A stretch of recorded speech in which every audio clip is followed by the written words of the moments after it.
Coming up today on Locked On Hawkeyes, Trent, Condon, LeShun Daniels with you. We break down this running game and the offense. What has changed? Former Hawkeye running back will help us out on that front. We'll talk about the matchup with Wisconsin. Big rivalry game. Who can run the football this weekend? Certainly feels like it's going to determine who is going to walk away a winner. We'll make our picks for the week. And a little shout out to the basketball teams, men's and women's side, as they're off to great starts on the season. All coming up today on Locked On Hawkeyes.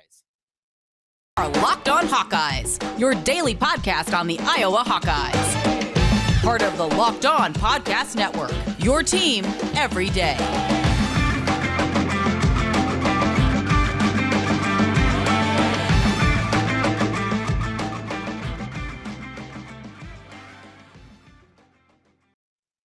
Hello again, everyone. I'm Trent Condon. That's LeShun Daniels, and this is the Locked On Hawkeyes podcast. Thanks for making Locked On Hawkeyes your first listen each and every day, available wherever you get podcasts. And also you can see us on YouTube. While you're there, hit the subscribe button. It helps us get in front of more Hawkeye fans. LeShun, good to see you again. I was, of course, in Vegas last weekend, so we didn't get to do our normal Friday pod, and then I was late getting back. So we are here together on a Friday, getting ready for the matchup tomorrow against Wisconsin. How was the week? How you been doing? Good. It's been actually a pretty decent week. The weather was actually all right here in Chicago. So, just excited to get back talking about the Hawks and exciting football weekend ahead of us.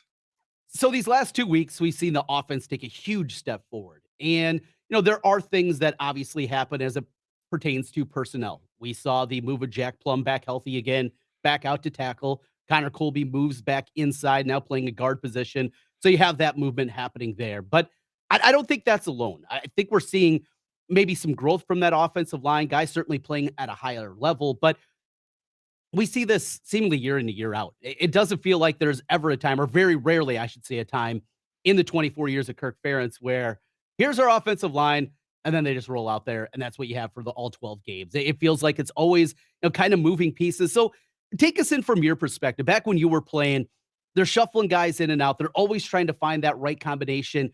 Why does it feel like, at least from a fan perspective, it takes so long? Feels like it should be easy, right? You find your five best guys, you go out there and you just go. Why with the zone blocking scheme, why does it take so long a lot of these times to figure out the right guys and the right combinations? Yeah, so I think a big part of that is just the amount of cohesion that you have to find with an offensive line, especially in a zone scheme, right? Because you've got five guys on the line that essentially have to work together on the entire play, because if one person goes bad on the play, right? Any zone runs, usually it's down arrival, right? Uh, those defensive linemen get through and they can make plays in the backfield, right? So it's going to take takes quite a bit of time for that offensive line to gel. And especially when you have young guys on the offensive line, as we currently do. Granted, they've all played a decent amount of football, but uh, when you're talking about their classes, right, they're all pretty young. So it takes quite a bit of a while for those guys to start gelling and really kind of get their feet under them. And it can take several weeks throughout the season for those guys to really kind of gel into the run game when you have a young offensive line, as we do this year. And as we've seen, they've started to improve after that bye week and that Ohio State game, right? It was really rough up until that point. Then we got the Northwestern week, and granted, Northwestern wasn't a crazy strong opponent, but there was a lot of growth that we saw from an offensive line in that game. And I think that kind of confidence that they were able to build and getting guys in the right spots, and obviously making a little bit of adjustments and how they're blocking in the run game, that kind of momentum carried over the following week and against Purdue, where we were again able to put out a very strong output in the run game. And I really just think it's that offensive line really starting to gel together. The coaching staff obviously is doing a really good job at this point. When you look at where they were at the beginning of the year to where they're at right now. So the goal is to obviously continue to keep getting better week in, week out, and continue that progress this Saturday against Wisconsin. The training wheels are off, and it's something that, LeShun, I've been waiting for a long time with Kaleb Johnson. We saw early in the season, he is just special. LeShun Williams, he's a nice back, right? He's solid. Same thing with Mhm. Gavin. But Kaleb Johnson's special, and special running backs coming through. There's just something about him. The touchdown in the beginning of the third quarter, going up the right sideline, makes a guy miss, and he just glides out there. He looks different than.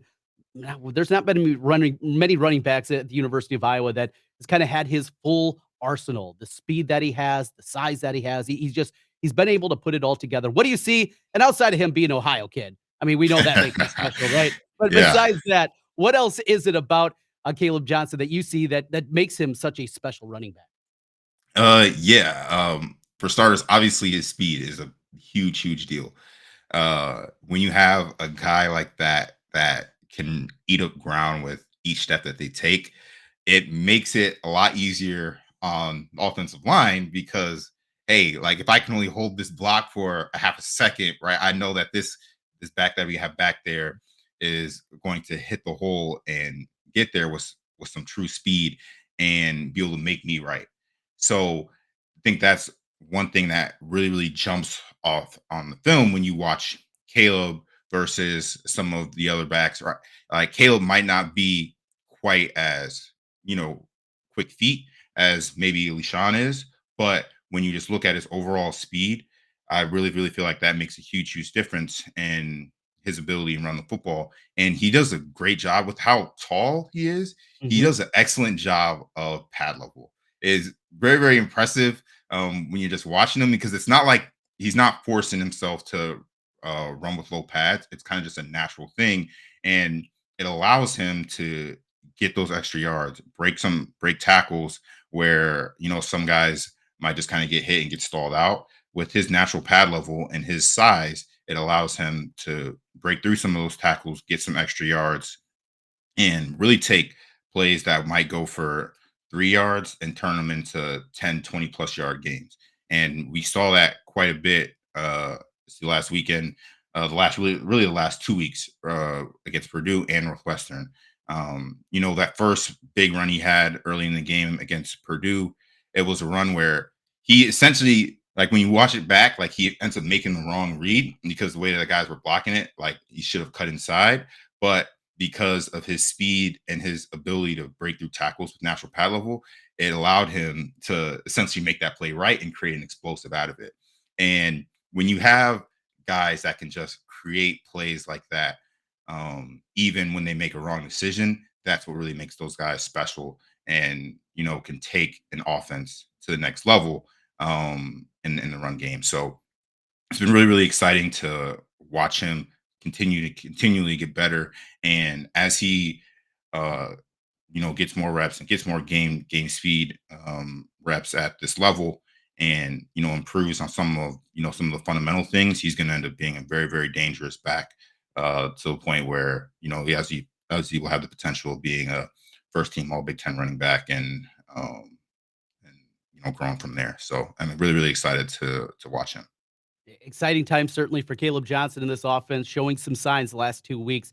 It's Wisconsin coming up this week. We're going to talk about that matchup. Today's episode is brought to you by Underdog. Sign up at underdogfantasy.com with promo code Locked On to get your first deposit doubled up to $100. That's underdogfantasy.com. We'll talk about the Badgers. One thing that we do have to put in there, it was Northwestern and Purdue, two teams that have struggled defensively this year.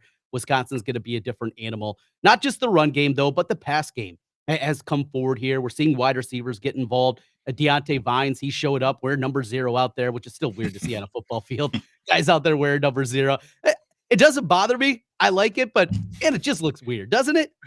That's funny. So when I was actually back up at the complex at the Northwestern game the other day, I was like I was asking the equipment manager, Greg, I'm like, Yeah. who convinced you to let a receiver go out there and wear number 0? Because I know you guys weren't very big on letting skill guys wearing single digit numbers, let alone number 0. And he's just like, oh, it's the times now, right? Like the times are changing. I'm like, yeah, okay. that's a little ridiculous, but we'll let it slide. Did you want to wear? Did you want to wear a single digit? So I actually thought about it. I thought Yeah. about it. But when we were there, basically they were like, yeah, the number that we giving you, yeah, you're just gonna take it, and then that Uh-huh. is what it is. So like, because how they do numbers, a bunch of times is they basically just look at you and when you come in, and they're just like, yeah, okay, you look like you're gonna be like, for me, example, they're like, you just look like a 29, so you're gonna wear a 29, and then like that was basically it. So wasn't too much decision making there, but obviously it's a little bit different now. Yes, yeah, little bit more pull for the young guys, and that's okay. That's part of the evolution of this Iowa program. We'll continue to talk about that evolution here as we continue on the Locked On Hawkeyes podcast. I'm Trent Condon. He's LeShun Daniels, and I want to tell you about another great podcast that we have on the network. It is called Locked On Sports Today. For your second listen, check out Locked On Sports Today, the biggest stories of the day, plus instant reaction, big game recaps, and the take of the day. It's available on the Odyssey app, YouTube, or wherever you get podcasts. As we continue here on the Locked On Hawkeyes podcast, myself and LeShun, we're going to break things down. Take a look at Wisconsin. Great rivalry game throughout the years. What's it like to play against the Badgers? And that's a team that has also changed as they moved defensively to the 3-4. What makes that so difficult for the Iowa offense as they have struggled? We'll talk about that as we continue. This is Locked On Hawkeyes.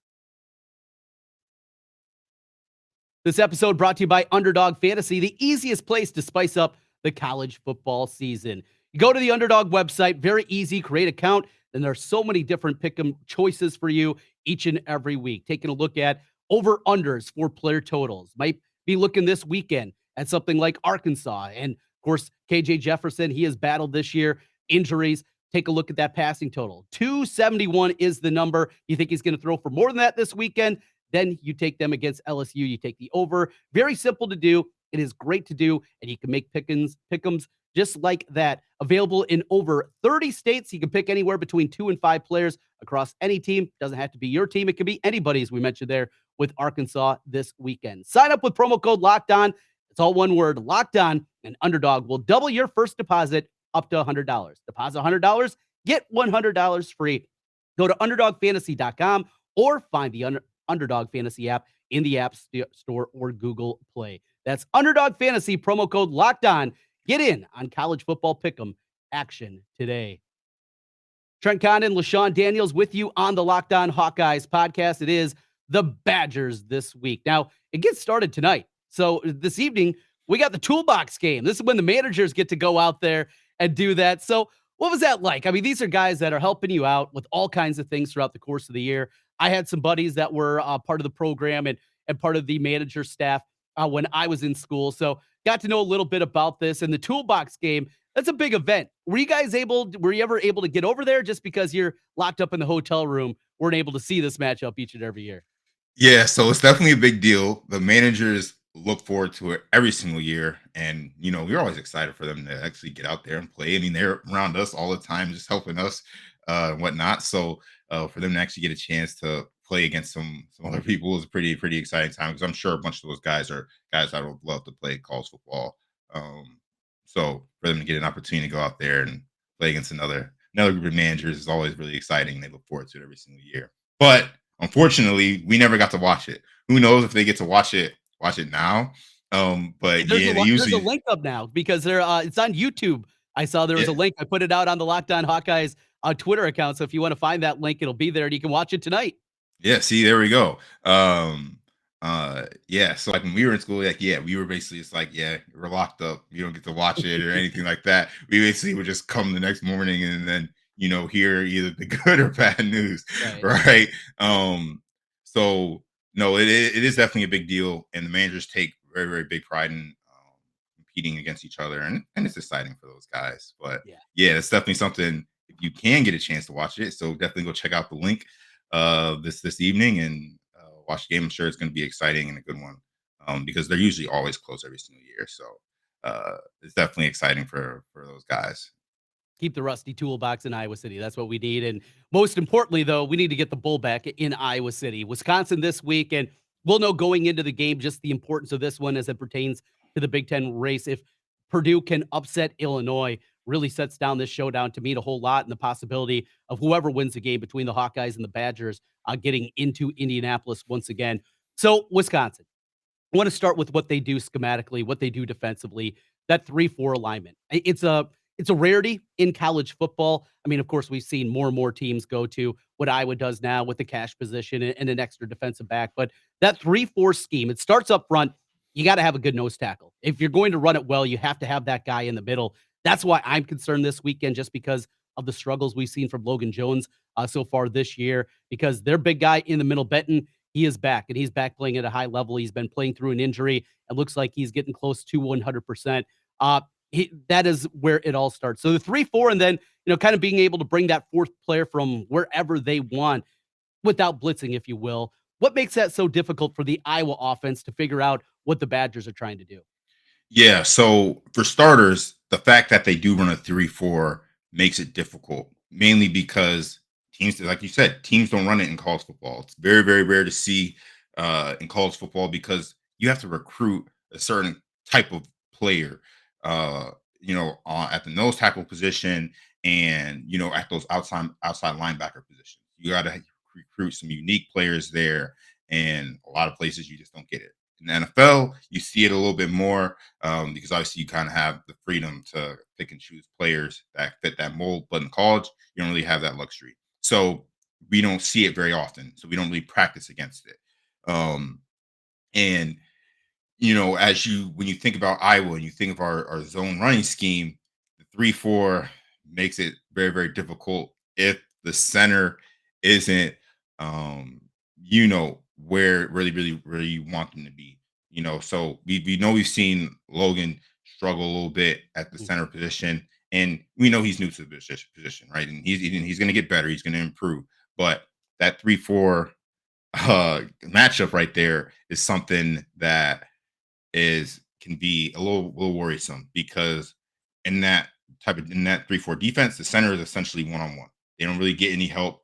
They've got to they've got to move and keep that nose tackle from getting penetration and disrupting the play before the play even gets started. And then you've got outside linebackers that essentially set the edge immediately on both outside zone runs and especially as well as inside zone runs. So it limits where you can go in that run game. And then you've obviously got linebackers kind of floating all over the place. Whether you have, the Mike and the Jack, and then you've got the Will and the Sam on the outside of the line, and then they will move those guys around all over the place. So you've got to be locked in as offensive line. You've got to make sure that, hey, you get the ID point, depending upon how Iowa does it this week, whether they ID the Mike linebacker or the Jack linebacker. We call the Jack is essentially that second inside linebacker because you've got to add an additional, tag or name since they have 4 linebackers instead of 3. So it's very, very tough in the run game, but there are opportunities, especially if you can get those guys blocked because there's giant natural gaps in that 3-4 scheme. So if your guys can be on the same page and work to the correct ID and get a hat on a hat, you can usually create some explosive plays in the run game against a 3-4 defense. And then where it really, really gets difficult is in the pass game and picking up those guys on those third down packages and second and long when they start moving those guys around and they're blitzing different people and they're standing guys up. That's really, really starts to get difficult, especially for a young offensive line. So they're really, really going to have to make sure that they're locked in and working to the right people. On top of it, and Kirk talked about this earlier in the week, where whoever runs the football, that's the team that wins this game a majority of the time. So when you guys got ready for Wisconsin, rivalry games, they're all different in different fashions. I've told you before, I grew up in North Central Iowa, right on the Minnesota border. The Minnesota game is always the biggest for me. Love the pig and everything with it. I have family in Minneapolis, but I also had family in Madison, and aunt, uncle, and cousins lived there. So this was always a big rivalry game for me. So when I was growing up, LeShun, you won't believe this, but back in the 80s, we just throttled Wisconsin. They were terrible. Before Alvarez got there, they were awful, and it was great. I mean, you just beat up on Bucky, and they were bad, and it was just an easy win on the calendar. I mean, it looked like for many of those years, I mean, they tried to run the veer, for God's sakes. In the 80s, they were trying to run the veer, and just an absolute disaster out there at the Big Ten level. So they obviously have turned into now the power of the Big Ten West, and Iowa, early on in Kirk's tenure, really had their number, but started to flip back the other way. And the 2 victories that they've had recently, 2015, you were in that game, the 10-6 game, and thank goodness that the center stepped on the quarterback's foot.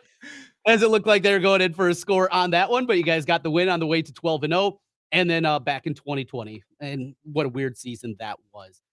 The importance of this one, this rivalry component, and what did Kirk talk about when it was Wisconsin? You knew it's going to be physical. I'm sure that was always the message. We got to be ready to go. If we're going to be the bullies of the Big Ten, you got to show it in a game like this. Yeah, that's exactly it. And it honestly it came down to which team is going to be more physical, which team is going to be tougher, which team is going to essentially be able to grind it out in the run game. And every year I think of when we played Wisconsin when I was there, a big part of the reason why we couldn't win those games is because they were a lot more physical in the run game, and they were able to sustain drives and keep drives alive by running the football and essentially putting that pressure on the defense. And we weren't able to do that on our end, right? I think back in 2015, we were able to get some stops. We were able to create some plays defensively. Des had a great game with two picks that day, and Jordan Kanziri rushed for over 100 yards that day. Again, right? We were able to create some big plays there, which able to allow us to win that football game. And when you think back on that fumble play on the goal line, one of our D linemen, Faith, was able to get some good penetration, essentially blowing the center back, which caused him to step on quarterback's foot, fumble the football. We recover, right? Little things like that. We were able to be more physical to help us win that football game.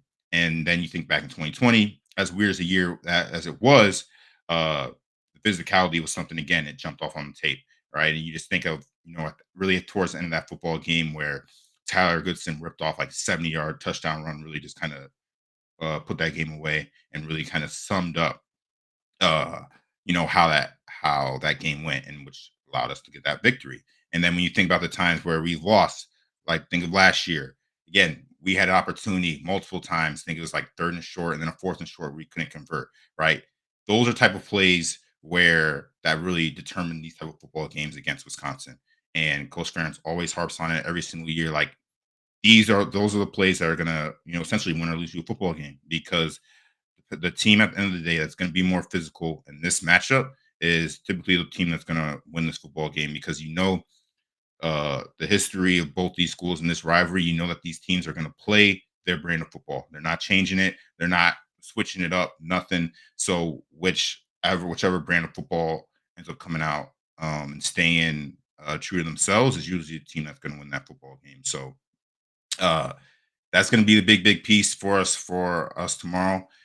Making sure that we can play Iowa football, we can run the football with success and be able to convert those gotta have it plays when those opportunities present themselves, because there's going to be a couple, both offensively and defensively, that you're going to have to convert. And typically, the team that's more physical at the end of the day is the team that's going to end up pulling this out. So I'm excited.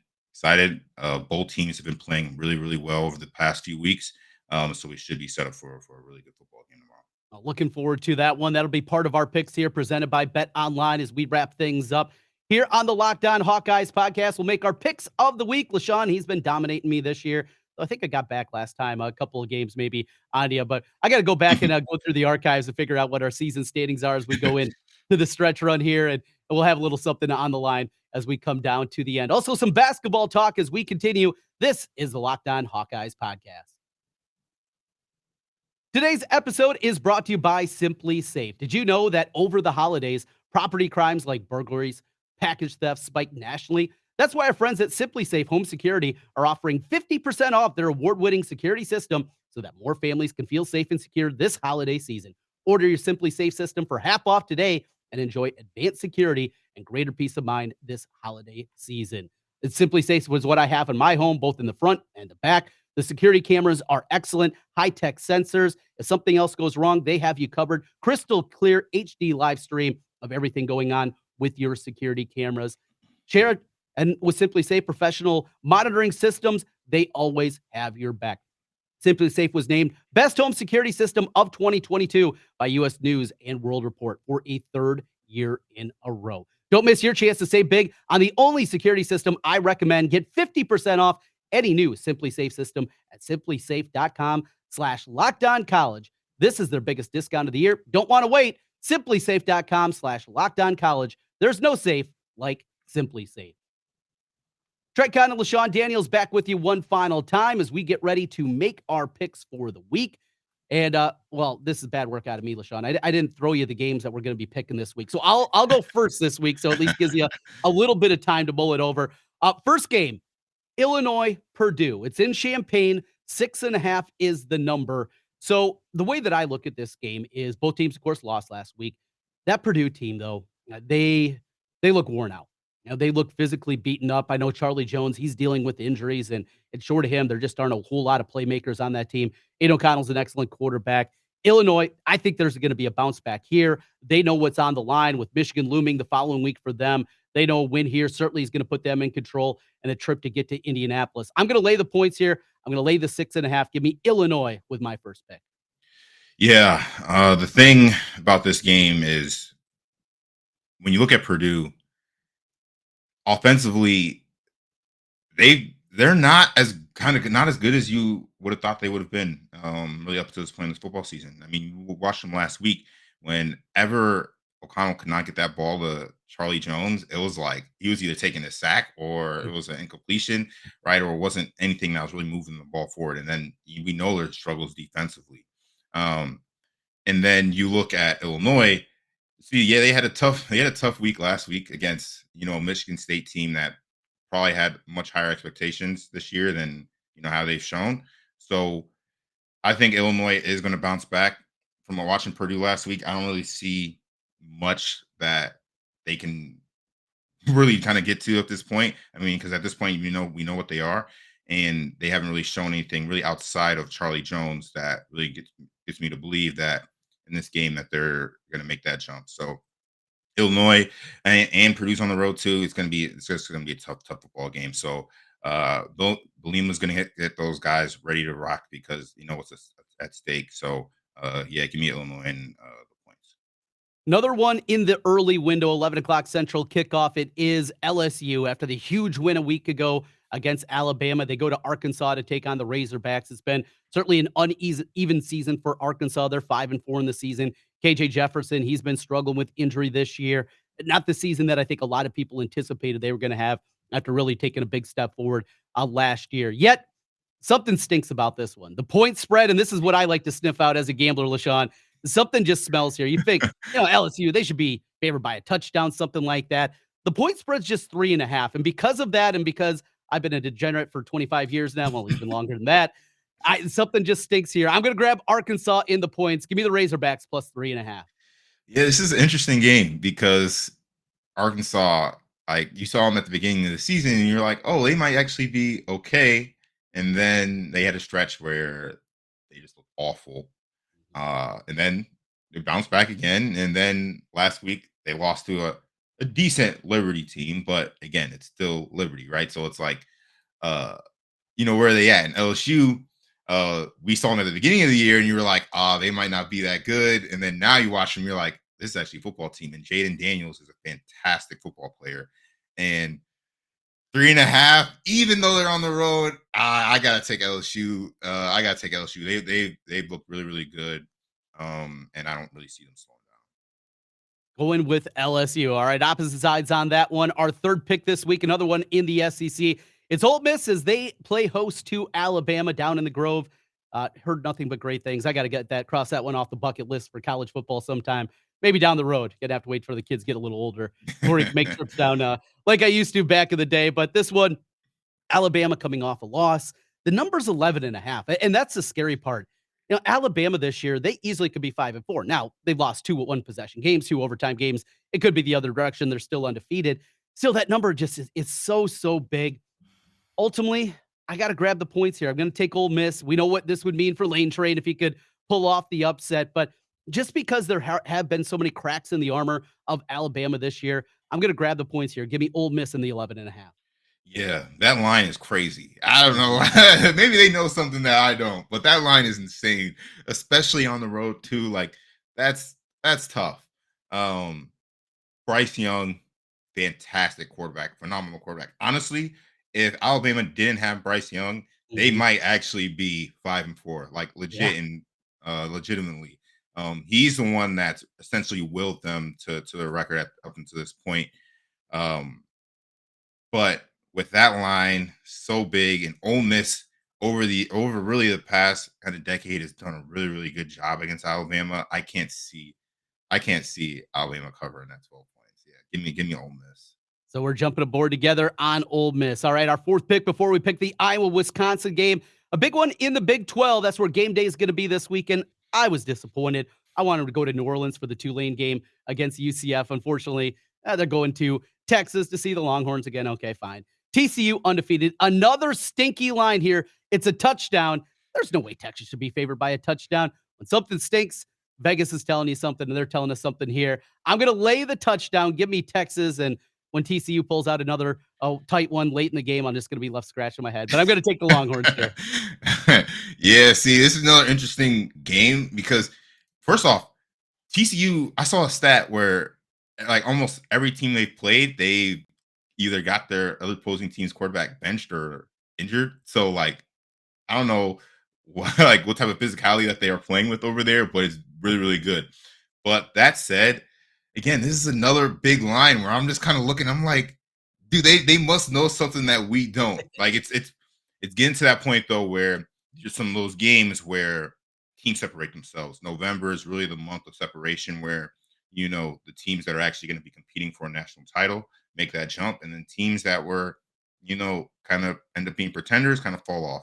And I know TCU has done really, really good things this entire football season, and I see them continuing doing really good things, but 7.5 is a huge line. So I'm taking Texas, but I still think TCU is going to pull this one out. Going to go with that one. All right, so we wrap things up here with the Iowa-Wisconsin game. 1.5 is the number, low total. I'm going to play the under again, as I seemingly do every single week now with Iowa in their total for the game. But this matchup here, we've talked about the breakdown. What is the reasons that Iowa struggles with this Wisconsin team, especially trying to run the football many times.